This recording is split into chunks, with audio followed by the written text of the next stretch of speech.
Hello, diecast fans, and welcome to another new episode of Jim's Magnificent Miniature Motor Cars, and to the second of the comparison videos that I said I'd be recording while I take a brief break from unboxing. Now, I'd first conceived of making this video about a comparison between the Aston Martin, pictured here, and the Ferrari Roma, okay, which came out not too long after.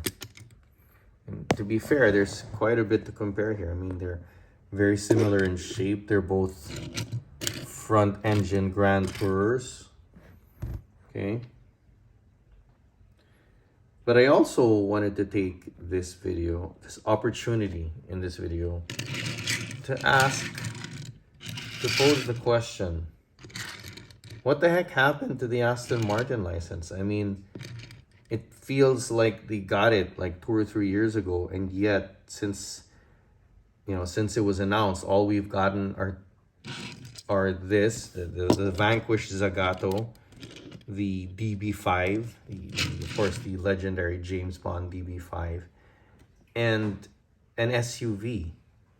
I mean, it's a far cry from the kind of stuff we get from their other licenses. I mean, goodness knows, from their Nissan licenses we get an infinite number of GTRs and Zs and Skylines and all of that. From their Toyota licenses we get everything from the Supra to their Corolla, but from Aston Martin, I was actually hoping for a Vantage or a Valkyrie at this point. But I mean, it's 3 years into their license, and all we have, are basically 3 cars. They're 3 great-looking cars, but I don't see them. Anyway, let's see how they compare to the Roma, which incidentally I quite liked.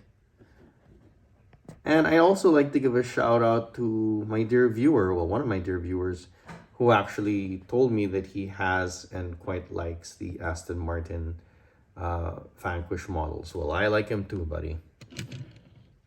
So yeah, it's quite worth pointing out that Tomica actually did a better job with this Aston Martin than they did with this Ferrari Roma. I mean, I am a fan of this Ferrari Roma. I gave it a pretty darn decent score. I think I gave it a 9 or something. But this Aston Martin, it just blows it away. It's got plastic inserts, it's got opening doors, and even just the shape of it, it's a real winner. I may have gotten this before I started these unboxing videos, but I want to rate them anyway.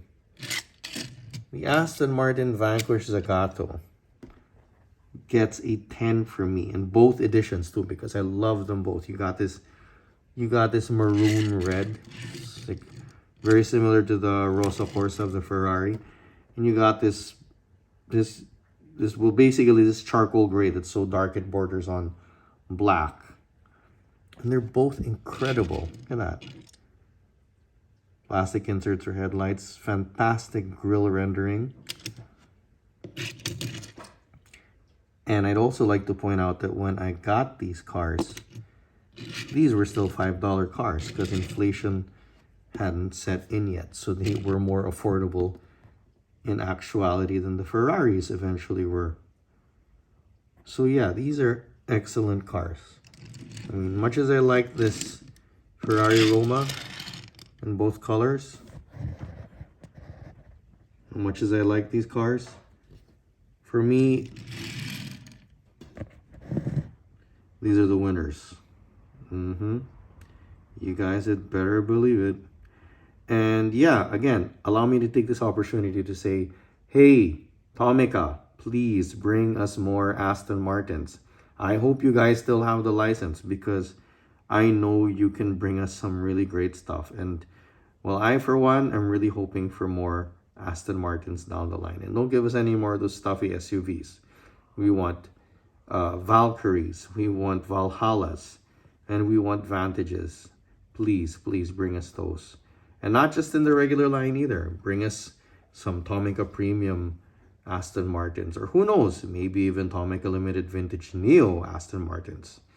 I mean, I, for one, am just salivating at the thought of what you guys could do with the older Aston Martin castings. Oh my gosh.